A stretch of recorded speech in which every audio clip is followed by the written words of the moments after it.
Мой проект «Апостол платит деньги» успешно работает. За 4 месяца я уже выплатил более 30 миллионов рублей. Сегодня я хочу обратиться к представителям и сотрудникам спецслужб РФ.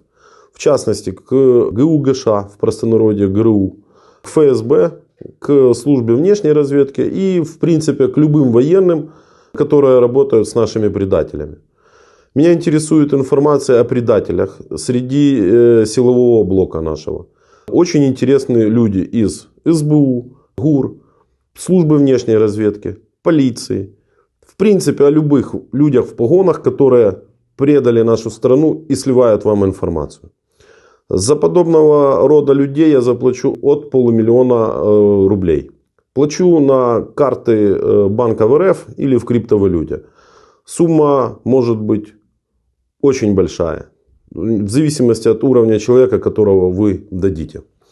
Также обращаюсь к отставникам силового блока РФ. Если вы уже находитесь на пенсии, я могу очень сильно поправить вам ваше благосостояние.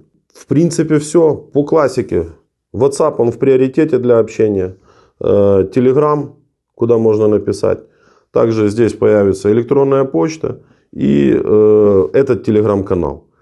Пишите, все анонимно. Готов платить деньги не только в РФ, но и в Украину.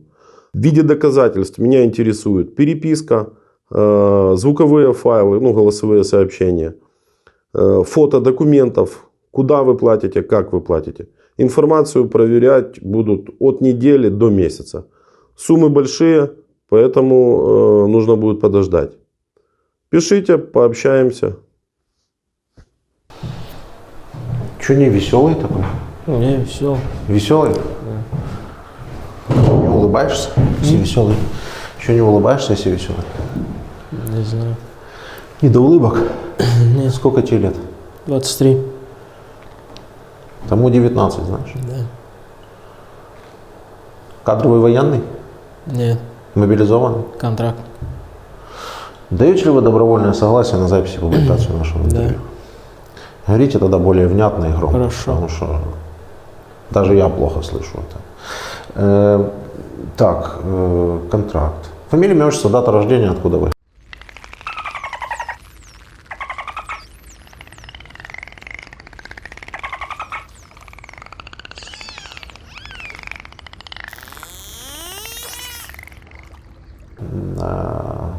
Подписал контракт? Да. Когда? В октябре 23-го. Зачем? Освобождать Луганскую и Донецкую область.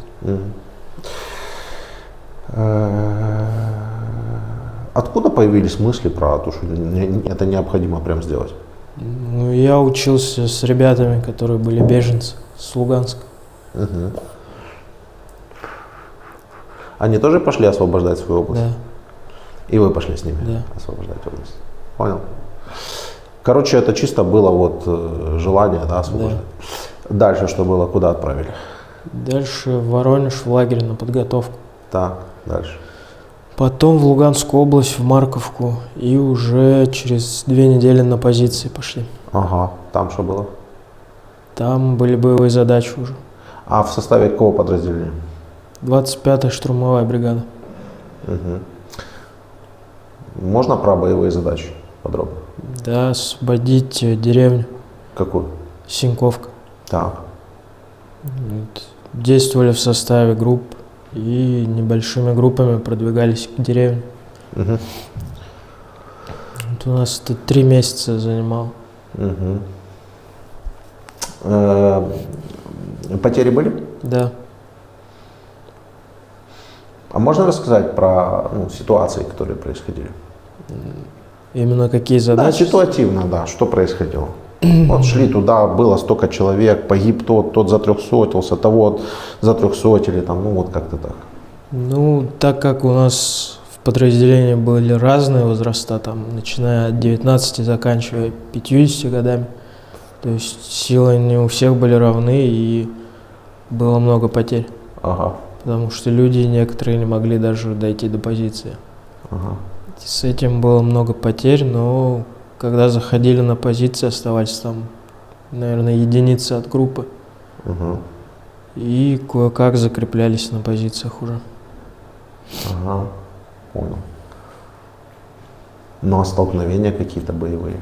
Да, с вооруженными силами Украины были. Да, были. Да. Ну вы кого-то убили там. Да, Да? Сколько человек? не знаю. Как это происходило? На позициях. На позициях, прямой непосредственный контакт. Да. Вы видите противника, Да. Стреляете. Да, Вы видите, что он погиб. да, Вы заходите на его позицию. Да. Вы видите, что он мертвый. да, Так? так. Так. Сколько это было таких случаев и как это происходило? За все время было 4 штурма. 4 штурма. Да. Сколько человек вы убили? Я не знаю. Ну, примерно. Ну, так, чтобы вы понимали, что это произошло. Точное число я не Точного могу числа не прошу. Примерно. сказать. Я думаю, человек 20. Человек 20. Да. Вы лично убили 20 человек. Да. Так. Как вы попали в плен? А брали ли вы в плен людей? Нет, Не брали. нет, А сдавались ли в плен люди? нет. То есть все постоянно происходило Да. в непосредственном контакте. Да. На ваших глазах, с вашей стороны, сколько погибло людей? Ну, на момент января 24 года у меня из рота осталось 28 человек. А всего было сколько? 120. Всего было 120, осталось 28. Да. Поименно можете ли вы перечислить погибших? Ну, это большой список. Не, ну, смотрите, мне вообще-то все равно. Но просто люди продолжают искать и надеяться, что их человек попал в плен. Или, может быть, там контуженный глубоко, да, не может называться. Если вы можете просветить их в этом смысле, то пожалуйста. Нет, ну я думаю, командование наше сообщило уже об этом. Ну хорошо. Дальше. Как вы попали в плен? 3 числа, 3 января был последний штурм, заняли позицию, и я получил ранение. 4 числа уже двигался на эвакуацию и наткнулся на разведку ВСУ. Один? Да. А почему один шел? Ну, так получилось, потому что остальные остались на позиции, Ага, и я один выдвинулся на нашу эвакуацию. ага. Понял. Нарвался на разведку, и Да. там что произошло? И взяли в плен уже. Ну, там происходила какая-то стрельба, еще что-нибудь. Ну, отстреливались наши посты, которые были рядом. А. Поняли, что меня взяли в плен и хотели как-то отбить. Но не получилось. Понял. Все происходило так, как ты себе это представлял? Нет. Что не так? Профессионализма мало. Профессионализма мало. Да. А еще? Нет такой поддержки, как у ВСУ. В каком смысле нет такой поддержки? Ну, та же самая артиллерия. Наша артиллерия не настолько точная. То есть проблема конкретно лишь в том, что артиллерия недостаточно точная и нет такой поддержки. Понятно.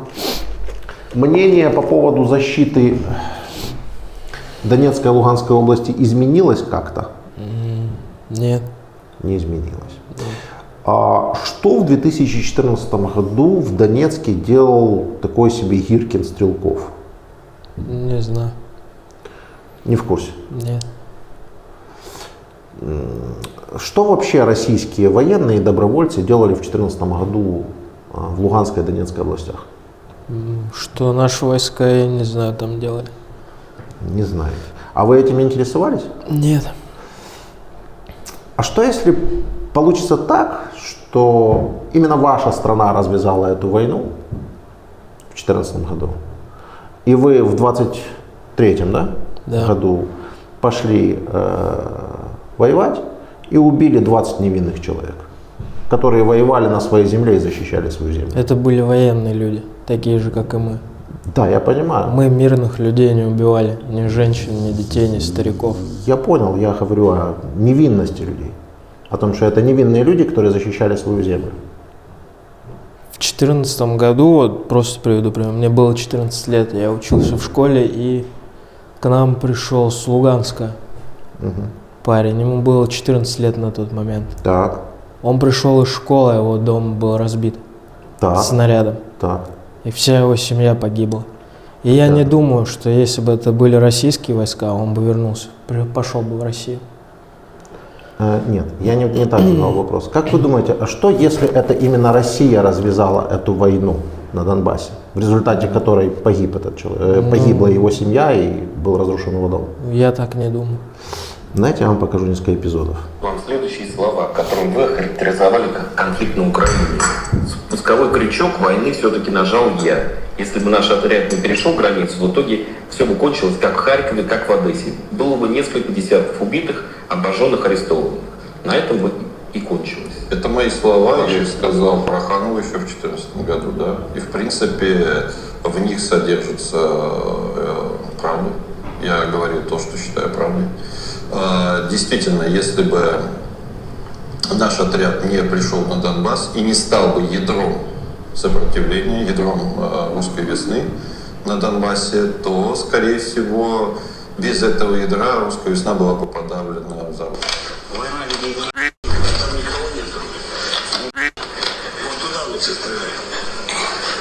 Это кто? Кто это? Ты не знаешь? Здесь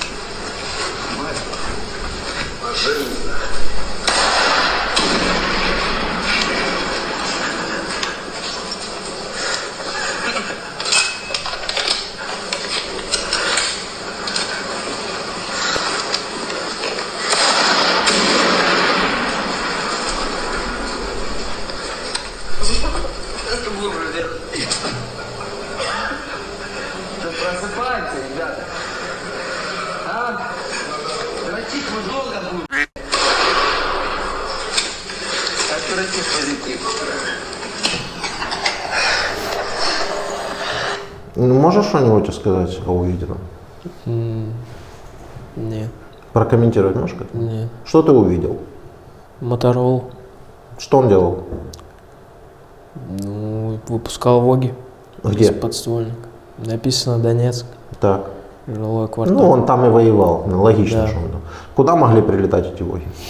В здание Там могла быть семья такого же парня 14-летнего? могла. По первой реплике Гиркина-Стрелкова, это подразделение россиян, которое зашло в Славянске, как он говорит, если бы мы не зашли, то никакой войны бы не было. Что ты можешь сказать? На тот момент, в 2014 году, мне вообще было без разницы, что здесь происходит.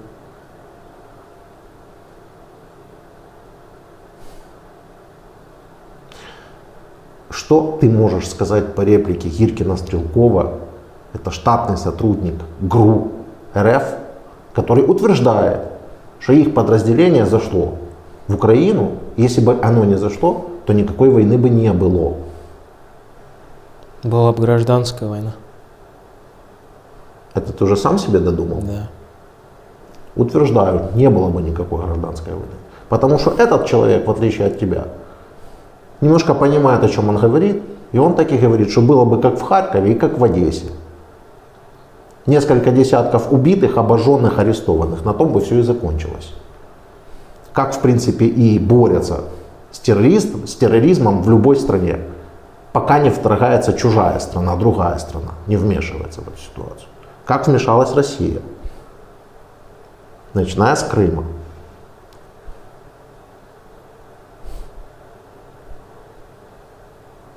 Что ты можешь об этом сказать? О Крыме? И о Крыме в том числе. Я служил в Крыме, Ну, в Крыму. ну.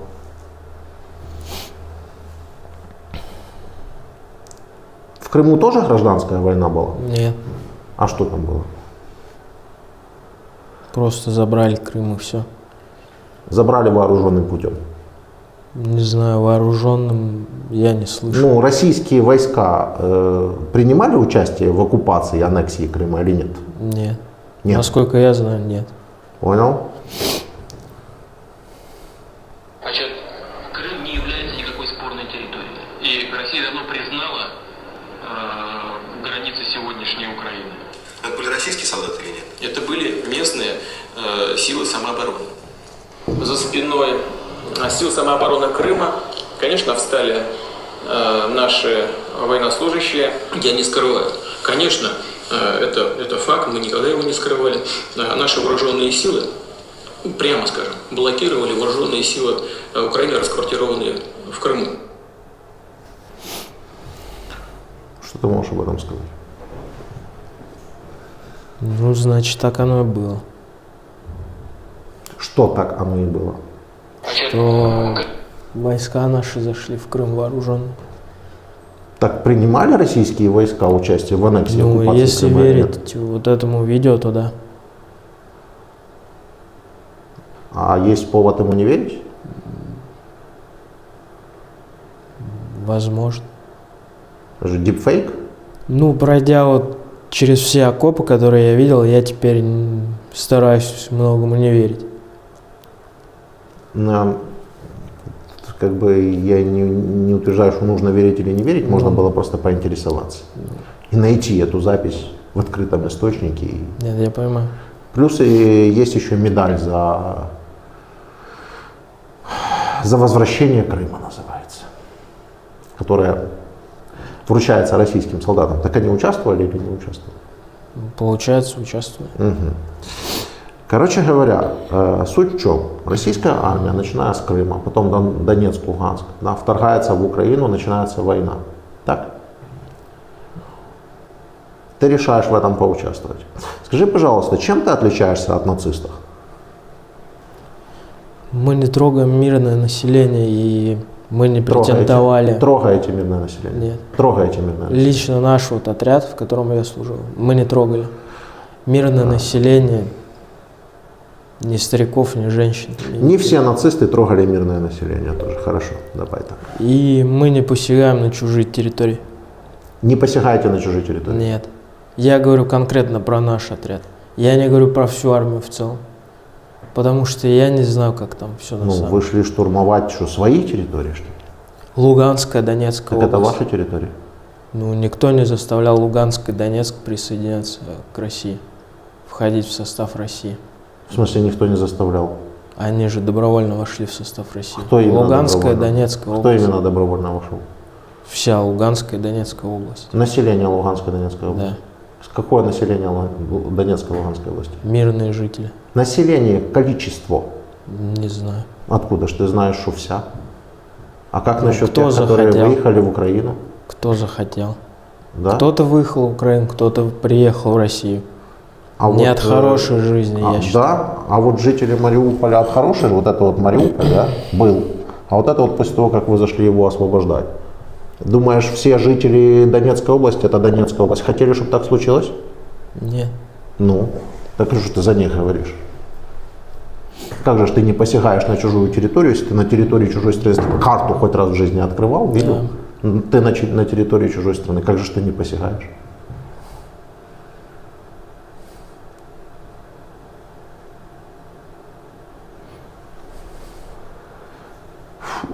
Население России. Население России. Около 140 миллионов. Около 140 миллионов. Плотность населения. Россия густо заселена? Нет. У России мало своих территорий? Много.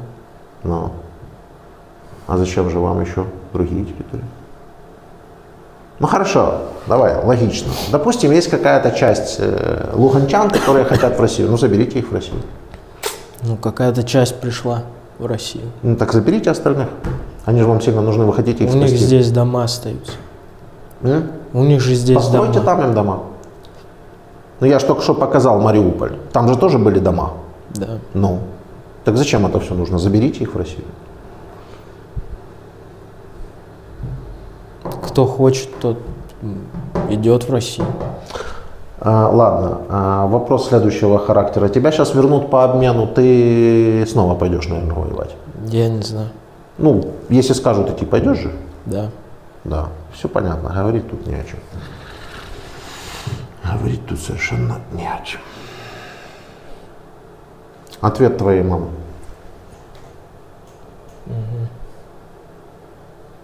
Она не сможет с тобой поговорить. Это жена. Жена. Да. Она не сможет с тобой поговорить. Я понял. Почему? На работе. Сегодня пятница, у него рабочий день. Ты в плену? В чужой стране? Да. Она не может выделить 2 минуты, чтобы увидеть тебя? Ну, она на работе.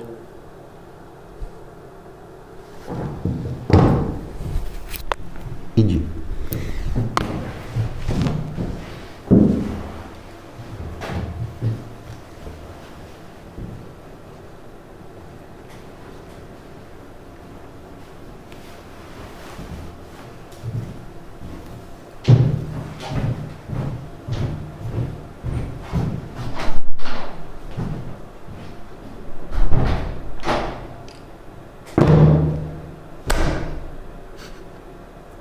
Не, ну это же не человек, это же не человек, это же не люди.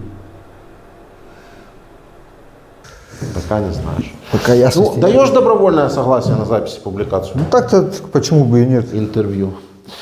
Ну хорошо, меня зовут Владимир, представься полностью, как фамилия, имя, отчество, дата рождения. 91-го, понял. Что вообще вызвался сюда прийти? Ну, пришел с 3-го раза вообще сюда. Как бы приезжали, постоянно повестки. Ну, как бы я в 2020 году освободился. Сюда чего вызвался? Ко мне. А, на к вам? интервью прийти, да. Ну, ходят, пацаны ходят, общаются, где-то домой со связью там, ну. Ну, тебе домой не надо, ты звонил. Не, я домой звонил. Все сказал. Так. Ну, Дальше. время на бараке, провождение, время проходит. Вот с вами поговорил, день Ты пройдет. хотел поговорить. Ну, хотел Ты поговорить. время убить пришел. Ну да. Пусть будет так, ладно. Рассказывай, когда мобилизовали, чего мобилизовали, куда поехал, всю историю. 2 ноября прошлого года меня мобилизовали, получается. На следующий день мы уже улетели в Ростов. Так, дальше. Ну, с Ростова привезли в ППД, в расположение нашей части, в Шторм Z. Куда? Ну, ближайший населенный пункт был Сладководное. Что это за область? Запорожское направление. Запорожская. Село Сладководное было. Понял. За что сидел? 111-4, часть, да, 111-4, 7 лет сидел. Это тяжкий вред здоровью повлекший за собой смерть. Тяжкие телесные, понятно. Первая ходка? Да, первое. Первая ходка. Сколько не досидел? Все 7 сидел. А сколько оставалось? Нет, я в 2020 году освободился. А, ты уже освободился? Да, я освободился А уже. что ты, какой мотив у тебя был мобилизоваться? Ну, то, что, во-первых, ну, постоянно приходили, как бы повестками доставали, сотрудники из этого приезжали неоднократно. Ну вот со 2-3 раз уже приехали, пришлось поехать. И мы же, как нам доводили, мы же освобождаем от террористов. Ничего себе. Освободили от террористов? Ну, на своей шкуре проверил, что ничего подобного такого и не было. А может, вы и есть террористы? Ну, наверное, так нас называют. А по факту? Ну, по факту, я вот скажу так, мы когда приехали в часть, когда выходили на боевое задание, нам конкретно доводилось, конкретно мне, моим ротным, что на данном участке, на данном квадрате находятся захватчики, террористы, грузинские, там, поляки, то бишь, это террористы, то бишь, мы как бы должны освобождать территорию от террористов, получается, эти леса. Ну, как бы вот. А когда по факту мы уже там туда приходили, мы кроме украинских пацанов и наших пацанов никого не видели там, допустим, даже близко. А если бы даже там были бы грузины, поляки, я не знаю, литовцы, британцы, вы понимаете, что вы в Украине находитесь? Ну, когда привезли, мы уже это поняли потом. А какого хрена вы должны освобождать или занимать какие-то территории в Украине? Ну, изначально мне вообще, мы в Ростове находились изначально. Понял. Нас потом уже как бы вывезли, уже по факту просто привезли, сказали, вот так, вот так, вот так. Да. Задней нет как бы. Это я понял. Ну, для себя вы вообще давали вопрос на этот ответ? Это уже... Вот вы из России, Вы приехали в чужую страну, вам говорят, что тут какие-то грузины-поляки. Вы не задавались вопросом, хорошо, в Украине грузины-поляки, нам какое дело? По факту никакого. Но это мы стали уже потом это уже в ходу действия все это догонять. Расскажи про ход действий. Ну, у нас, получается, когда привезли нас, да, когда нас привезли, получается, как я попал в плен вообще, могу рассказать. Да нет, а что, до попадания в плен вообще ничего интересного не было? Ну, а в принципе, что, это тренировки, полигоны, более ничего. А сколько ты всего провоевал? Ну, получается, со 2 ноября 2 месяца. 2 месяца. Ну, месяц, допустим, тренировки. Нет, сколько? 2 недели у нас 2 было, недели 2,5 тренировки. недели. А потом еще по 1,5 месяца. 1,5 месяца мы находились и выходили на боевые задания. Ну, так боевые задания. У тебя же, наверное, был непосредственный контакт с нашими вооруженными силами. Нет, мы не как штурмовики, мы как закреп были. Мы когда приходили уже ни с кем, мы просто сидели и на нас просто летело все, что можно. Летело все, что можно. 200-е, 300-е были? И у нас Да. Постоянно в каждом выходе. В каждом выходе. По сколько человек? Ну, по 6-7 человек в группах. Старшие группы. И остальные. 200-300? Ну да. Ну, а вот расскажи вот эту ситуацию. Вот как это происходит? Так, чтобы тут зритель, который посмотрит, такой же, как ты из России, ну, чтобы он себе живо представил, что происходит вообще. Вот в последний выход я могу сказать, что мы еще не дошли, допустим, до точки, да, куда надо было дойти. Наш командир уже убежал куда-то, мы его, то бишь, он без вести пропал, просто шел и без вести пропал, ну это ладно. Когда мы прошли чуть, немножечко дальше, у нас уже было 200 от минометов, 200 было, 300 был. И мы троем уже пришли на данный квадрат, то бишь на закреп. А они остаются в полях. Да, это у нас как бы, а куда мы их унесем? А так вообще в поле зрения есть трупики другие? Конечно, имеются постоянно. Постоянно. Как и с нашей стороны, так и с украинской Ну, то стороны. есть идешь и видишь трупы? Да, уже где-то старые, желтенькие уже, где-то уже кости. Где-то лежат, уже разложились, да. где-то уже кости видно. Где-то кости в одежде даже, с них уже где-то там что-то поснимали, кто-то там что-то там, бронежилет кто-то снял. Просто вот как в форме лежат они, как сохшиеся. Можно сказать, что это поля или посадки, усеянные трупами? Ну, да, можно сказать. В некоторых лесопосадках оно так и есть, потому что оттуда не могут не забрать. Ну, то бишь 200-х забрать оттуда невозможно. Если ты пойдешь за 200-м, там, троем-четвером, то как минимум еще 200-х будет парочку. Это в лучшем случае. переступать трупы? Да, в лучшем случае это 2-1-300 точно. Я понял. Приходилось ли переступать трупы, например? Вот идешь по дороге, труп лежит, ты его переступил, пошел дальше. Мне приходилось на закрепе в блиндажах сидеть с трупами, вмерзшими. Ах, вот так вот даже. Потому что мы и вылезти туда не могли, потому что сами были в 200. Приходилось с пацанами там сидеть. То есть ты спускаешься в блиндаж? Да, там воды вот так, как лед, они во льду. И там прям трупы сидят? Ну да, во льду уже, где-то кто-то во льду, кто-то кого как убило, так в таком положении лежат. Угу. Ну так ты себе это представлял? Нет, и я не так себе это все представлял. Угу. Понял. Ну вот идете вы, в общем, того командира не стало, тех за 200-го, за 300-го, вы втроем пришли дальше. Ну, выходим на связь с ротным там или кто нас курирует. Ну и по ситуации прикалываем так и так. Говорят, берите там командование на себя, сами, короче. И вот мы уже начинаем ориентироваться сами, где-то что-то изобретать. Если выйти не можем, мы говорим то, что вот последний раз, как у нас было, как я попал в плен, нас, во-первых, завели не туда, куда надо было. Вообще человек, кто нас заводил, кому это дело доверили, он завел нас не туда, мы, получается, заблудились вообще. И он исчез опять-таки. Мы вышли на командование народного, вышли, он сказал, берите инициативу, вас не сменят, пока вы не заведете группу. То бишь, а чтобы завести группу, это надо выйти, найти дорогу обратно, чтобы завести группу. И вот мы пошли вдвоем с моим сослуживцем, получается, так как никто не хотел идти, боялись. Мы пошли, и в течение получаса моего сослуживца за 200-го птичка скинула на него в окна. И на меня 2 раза скидывали в окна, я немножечко обманул птичку, был ранит, по деревам пролежал 3 дня, я пролежал по деревам, то ли кедр, то ли лиственница была, прятался под ним, 3 дня я пролежал, получается. Ну и потом немножечко по дороге полз, примерно по меткам, по синим меткам мы ползли, да, я полз.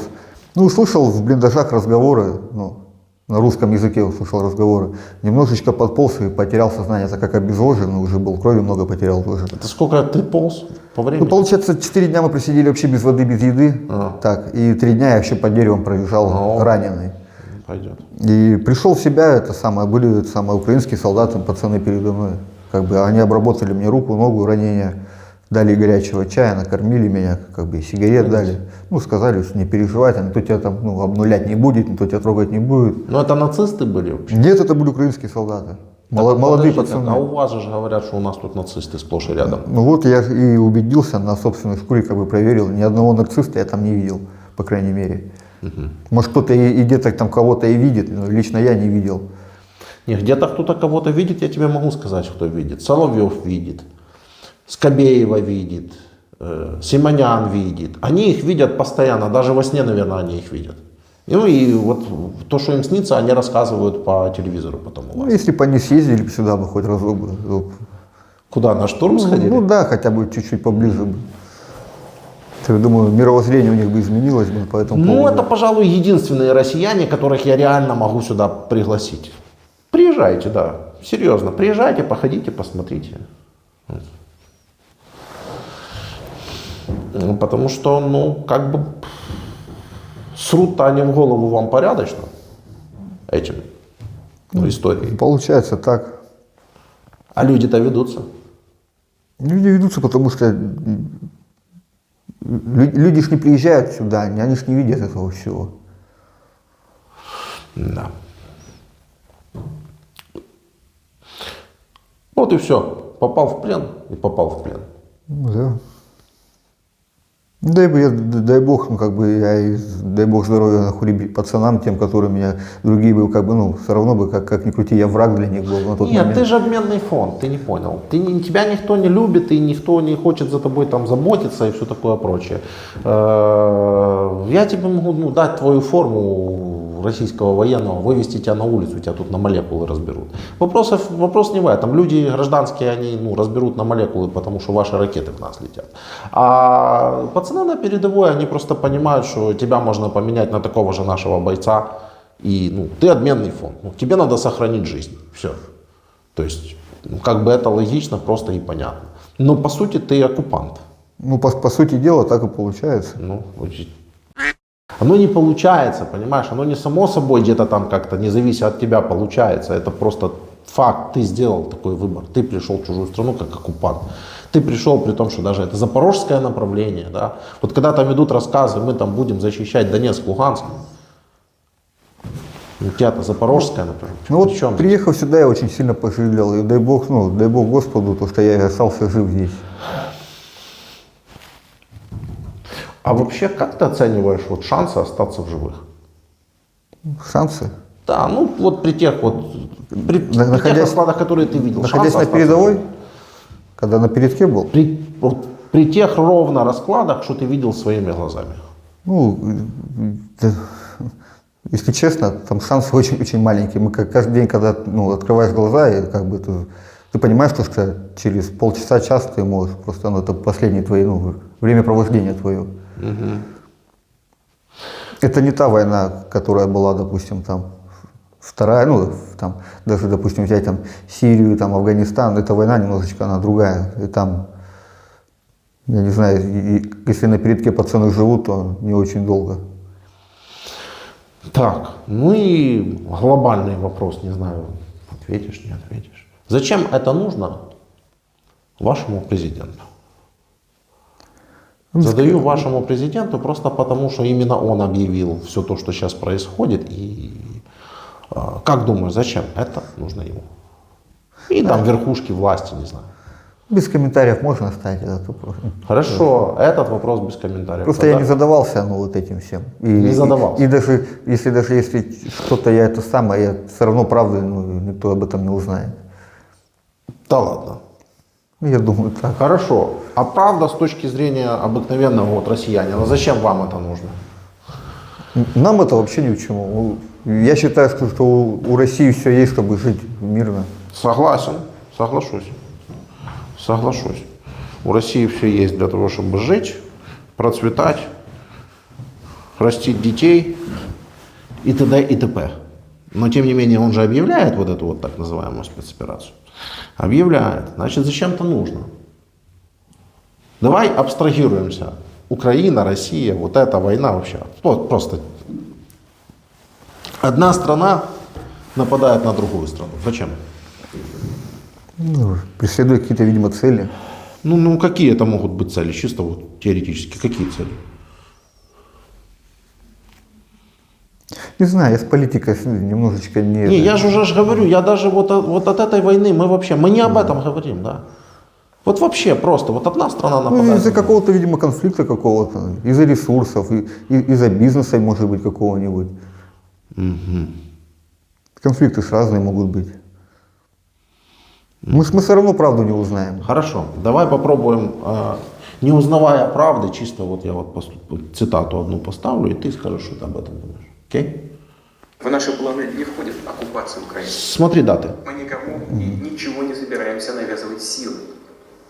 Появление российских войск под Киевом и у других городов Украины связано не с намерением оккупировать эту страну. У нас нет такой цели. Что касается длительного процесса результатов СВО, ну, конечно, это длительный процесс, может быть. Так, но потом вы упомянули о том, что появились новые территории.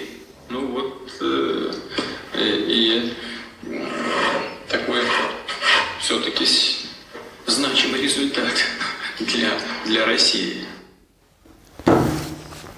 Я вот могу сказать, вот, как вот, да, вот я знаю, то, что вот, ну, Донецкая, да, и Луганская, да, это самое, они как бы сами выбрали присоединиться к России, как я знаю. Ну, вот за остальные территории я не могу ничего сказать. Ну, вот честно. Ну, правды, ты же говоришь, правды не знаю. Вот я поставил, вот тебе 3 реплики, вот ваш президент, фюрер. Вот он говорит, то, что войска российские под Киевом, это ничего вообще не означает. Мы не собираемся ничего оккупировать. Нам территории Украины не нужны вообще. Последний вопрос. Какие цели? Почему так долго? Ну, потому что у нас же появились новые территории. Это значимый результат для России. Вот не надо знать всей правды. Вот из этих вот реплик. Ну, по всему видимому. По всей видимости, он пытается захватить Украину. Ну, опять же, для чего, я понять не могу. У нас много, у нас такая страна, что есть все, и земли много, ну, как бы... Больше, чем у кого-либо. Да, ну, как бы, ну, я не понимаю лично этого, ну, как бы... Да, хорошо. Точнее, конечно, ничего хорошего. Ну, ты говоришь, Донецкая, Луганская область захотела присоединиться. Крым, наверное, тоже захотел присоединиться, правда? Ну, это же вообще по определению, да, само собой разумеется. Там же российских войск не было, да, никто ничего не захватывал, как бы люди сами захотели просто, да? Ну, это Донецк, Луганск? Не, я за Крым. С Крыма же началось. Ну, вот вообще, прям люди вышли, говорят, сколько можно в этой Украине жить, нам хреново так живется, хотим да, ну, нет, конечно. Да. Давай еще одну реплику. Значит, Крым не является никакой спорной территорией. И Россия давно признала границы сегодняшней Украины. Это были российские солдаты или нет? Это были местные силы самообороны. За спиной сил самообороны Крыма, конечно, встали наши военнослужащие, я не скрываю. Конечно, это факт, мы никогда его не скрывали. Наши вооруженные силы, прямо скажем, блокировали вооруженные силы Украины, расквартированные в Крыму.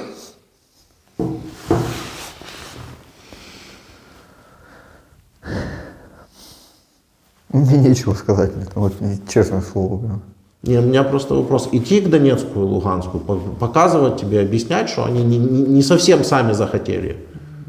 Или туда зашли вот российские как раз опять-таки войска, не войска. И, ну, то есть сначала он говорит не войска, сначала из самообороны, потом поддерживали самооборону, а потом оказалось, что вроде как может быть, у них выбора уже не было, наверное. У кого? Ну, у Донецка и Луганска просто.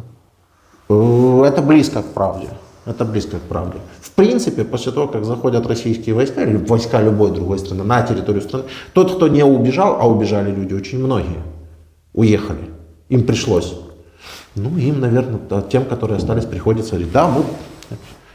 Тут автомат возле головы, да, мы за Россию идем. Только пока Россия туда не пришла, жили неплохо люди. И даже до 2022 года та территория, которая не была оккупирована, такая как Мариуполь, тоже жила неплохо. А знаешь, что с Мариуполем случилось после 2022 года? Вот это. Прикинь? Это Северодонецк. До 2022 года. Ну, 14-22. Все было вот так. Дальше вот так. Это вы типа пришли его защитить, понял? Да нет, это страшно очень все, конечно. Авдеевка. Раз, вот такая была. Раз. Ни одного живого дерева не осталось. Не то, что там. Бахмут. Какой? Все. Жизни больше нет здесь. Ну, мы вот, когда вот находились вот, да, вот рядом Вот так Донецк, Луганск сам захотел. Все эти города, которые я тебе показал, это Донецк. Я знаю все. Ну, вот когда находились вот в Сладководном, да, когда вот в это, получается, перед Запорожьем в ДНР мы, да, мы находились.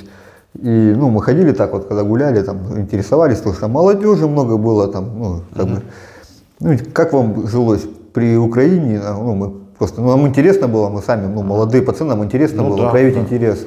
Ну, зашли в магазин, там молодые девушки там были, мы поинтересовались там у жителей, как вам вообще было. Ну, они говорят, ну, нам при Украине было лучше, потому что был интернет, было то, а сейчас у нас нет уже интернета, у нас нет того, как бы.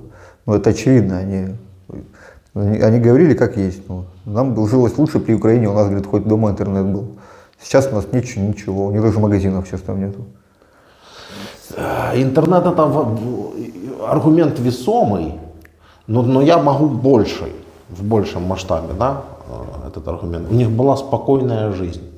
Они могли ездить в Европу по украинскому паспорту вообще беспрепятственно, в Украину и вообще куда угодно. Ну, прикинь, живут люди, у них все хорошо вообще во всех смыслах, да. Не, ну есть, конечно, какие-то проблемы, которые всегда присутствуют у людей. Но так в целом. И тут бам, заходят, война, оккупация. Интернета нет, ни хера нет. И это, заметь, это ты их спрашиваешь как российский солдат. Да. То есть они могут тебя бояться, они могут тебе еще правду не отвечать, честно не отвечать. Ну, они ответили как, ну, Но они как считают отвечают. нужным, так и ответили. Они могли бы, конечно, ну, сказать, при России нам сейчас лучше. Ну, Да, но они сказали, что при Украине им жилось лучше. Вот врач в Мариуполе, тоже российская журналистка, пытается вытянуть ее, чтобы она сказала, что виноваты украинцы во всем. Эта больница рядом, многопрофильная больница. Там было оборудование просто уникальное, понимаете? Там смонтировали буквально там 3 месяца назад томограф. Таких томографов есть несколько в Европе. Понимаете, и все это вот разбито. Вот ради чего, объясните мне? Ради чего, объясните мне? Я не понимаю, вот этот город, он приходит к жизни? Ради чего? Вы видели до этого Мариуполь? Вы видели парки наши, вы видели наши дороги, вы видели вот хотя бы детские площадки. И что теперь? Я не понимаю, восстановлено, кто восстановил? Вот четверка, ее разбомбили, врачи сидели там до последнего.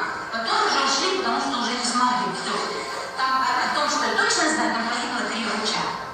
Лучшие специалисты нашего города. Понимаете, лучшие. Это была многопрофильная больница. То есть я сидела здесь 1,5 месяца под обстрелами, рисковала своей жизнью, рисковала жизнью своих родственников, потому что со мной в доме находится моя семья. И мой муж, да, с мужем анестезиолога, извините, ездили по воду под этими обстрелами, потому что у нас заканчивалась вода. Они получили вот в эту ниву 2 пули. И вот такие журналисты как бы приходят у меня и спрашивают, а чьи пули были? Какая разница, чьи пули были, если пока вас там не было, люди конечно, жили. нет. Нормально. Страдают люди от этого всего. А вот про оккупированные территории. Вот девочки в Крыму.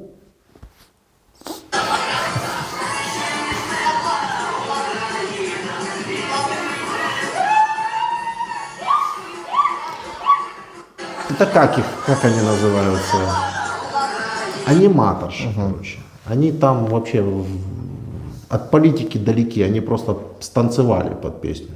Ще не вмерла Україна песня.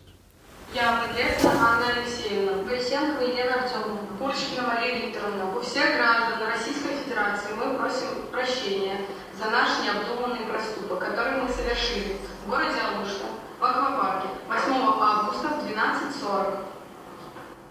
Мы поддерживаем нашу родину, Российскую Федерацию. Как думаешь, насколько искренне они сейчас говорят?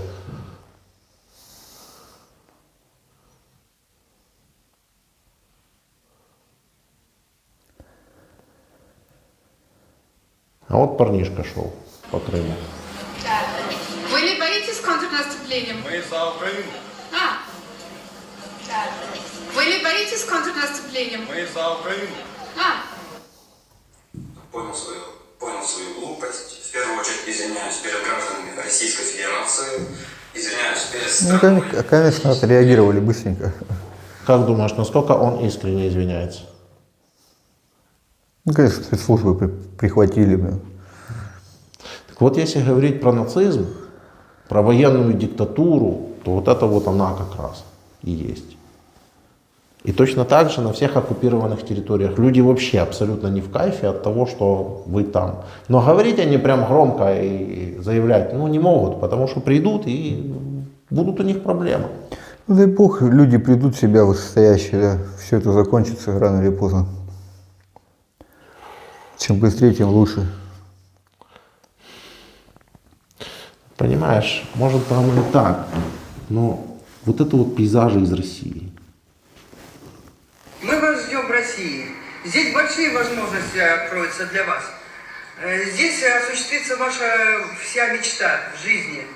Желаем вам здоровья, удачи. Прям мой поселок показали. Прям. Ты нисколько не пожалеешь. Здесь у тебя большие возможности. А похоже на твой поселок? Да, в точности. Как называется? Поселок Дунай. Это Челябинская область? Не, Приморский край. А, Приморский край. Это Челябинское прошлое было, все. Ну, Нет, а тут Приморье. разные, откуда хочешь. Тут. А что у вас там? Не, газ там, электрификация, канализация, все есть. Не, это-то, конечно, само собой есть. Не везде. С работой плохо, в основном, все морем занимаются. Так как бы с работой очень тяжело у нас там.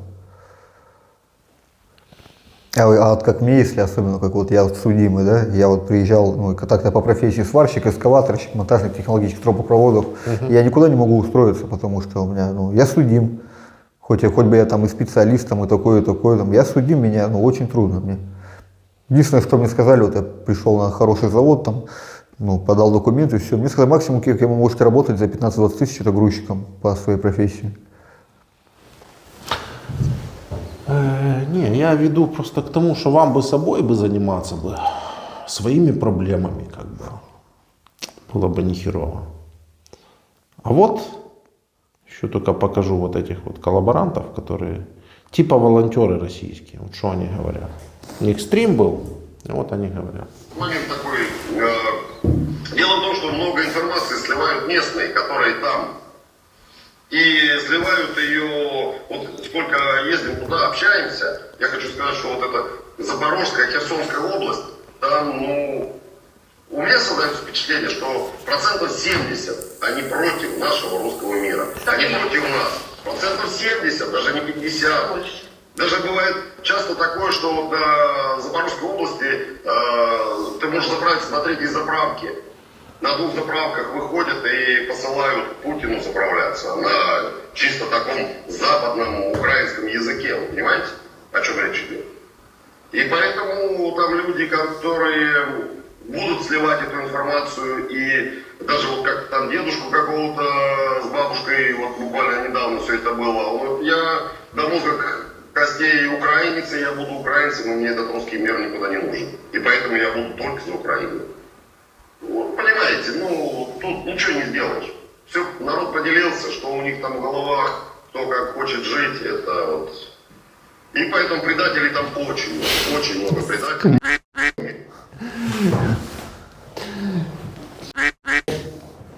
Что там у людей в головах? Действительно, что там у людей в головах? Люди себе нормально жили, были семьи, нормальная жизнь, пришли вы, ни хера нет. И он такой, типа, так искренне возмущается, что там у людей в головах. Предателей очень много. Предателей чего, интересно вообще? Предателей чего, блин? Люди жили в Украине, в Запорожской области. Вы туда пришли, поломали им жизнь. Что они предают, у меня вопрос. Что они предают, блин? Вас, блин, они предают, блин. Вы же нацисты для них, вы понимаете? Или? Конечно, понимаю прекрасно. А кого они, что он несет, блин? Да, неадекватно вот, немножко. Да, неадекватный, это еще, мягко говоря. А вот этот вообще просто. Документ о том, что медицинские препараты, приобретаемые с бюджета Российской Федерации, гражданам иностранным, то есть гражданам Украины, выдаваться не будут. В первую очередь это касается инсулиновых, которые на себе уже прочувствовали, как быть гражданином другой страны. Это первое. Второе. Точно так же будет касаться выдачи гуманитарной помощи и других вопросов тех людей, которые до настоящего времени не оформили паспорта страны, в которой они проживают. В которой они проживают. Чмо. Это типа гауляйтер тоже где-то там в Запорожской или в Херсонском. Говорит, паспорт, если России не возьмешь, инсулин не получишь. А инсулинозависимо это для них жизненно необходимо. Ну, не видел, что такое нацизм современный? Ну вот тебе, пожалуйста. Пришли, мы лишили вас нормальной жизни, мы вас оккупировали, а теперь возьмите наш паспорт. А если не возьмете, просто умрете. Все. Да.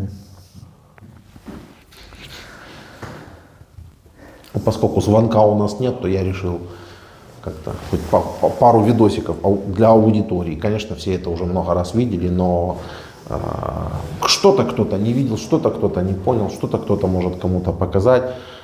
Есть что-то от себя добавить? Есть желание что-то сказать? Ты же пришел что-то рассказать. Ну, желание просто, тем, кто едет сюда, да, так скажем, освобождать, да, лучше подумать еще раз получше, прежде чем сюда просто приехать. Уже есть где-то, да, там, в интернете там пацаны рассказывают, как оно здесь. И когда ты ехал было? Да, как оно вообще на самом деле. Просто подзадумайтесь, стоит ли вы, либо вы едете сюда за заработком, либо вы едете там освобождать, я не знаю. Просто задумайтесь, и останьтесь со своей семьей дома. Это вам мой совет. Смотри, освобождать это очень маленький процент, что кто-то себе накрутил, что он едет освобождать. Много кто едет как раз вот таки реально за заработком. Или чтобы в тюрьму не сесть, или за заработком, или то и другое. Так вот ты мне скажи, вот скажи им, оно как бы стоит того? Честно, я ни за какие деньги бы не хотел бы оказаться там, где я был, что я видел, где находился. Ни за какие миллионы я туда бы не пошел бы даже. Что я Предлагали видел. бы, ставили вот так на стол тебе кейс с баксами, не пошел бы? Не, я проще гранату в шее прикрутил, оторвал бы чеку, лучше. Смысл страдать. Из-за чего? За деньги, за заработки идти, погибать, там, убивать, я не понимаю этого. Просто что я увидал, что я насмотрелся, и что сам на своей шкуре прочувствовал, я ни за какие деньги не пошел бы, ни в какой больше там конфликт, участвовать в каком-то конфликте, ради денег. Да, я понимаю, у кого-то там суммы заманивают, там еще что-то там, у кого-то долги, кредиты там, поверьте мне, оно того не стоит. Там же не только суммами заманивают, там заманивают суммами и ложью. Мол, денег мы тебе дадим, но воевать ты не будешь. Ты там где-то там будешь что-то охранять, возить, там перевозить. Так же говорят? Да, но по факту ты когда заходишь, когда тебя отправляют, у тебя каска вот это крутится 360 градусов на тебе, на твоей голове. В смысле, что имеется? Когда заходишь, когда начинает все работать по тебе, и у тебя каска вот так вот крутится на твоей голове 360 градусов. Когда ты еще даже не вылез с машины, вот и все. Это в лучшем случае она крутится у тебя на голове, если она не отлетела еще у тебя в первые минуты боя. Понял, ясно, понятно. Все, дай микрофончик. Я знаю, что ты пришел. Мы вообще там без сигарет, без ничего сидим. Да? Видишь, я вот это сижу, разговариваю, что же он пришел так сюда? я там ругался вчера с ними, они говорят, что вы еще, когда они к вам приходят, где-то А ваши в курсе, что я по 2 сигареты всем выдаю? Да, нет, они еще приходят, некоторым вы, говорят, не даете, там кто-то с вами ругается, мы с ними ругаемся из-за этого, говорим, вы не оборзели, вы приходите, вам позвонить дают, вам как бы предоставляют даже позвонить домой, а вы еще там недовольны, что закурить вам не дали. Не, ну пришла, не, подожди, во-первых, я всем даю, кто просит. Если пришла, вот здесь была одна, короче, пришла, и рассказывает мне, что 20 наших убил, типа, в бою, короче, и что воевал он за защиту там мальчиков, короче, там в Луганской области, которые с ним там где-то учился, мальчик из Луганской области, у которого дома не стало, украинцы злые разбомбили ему дом.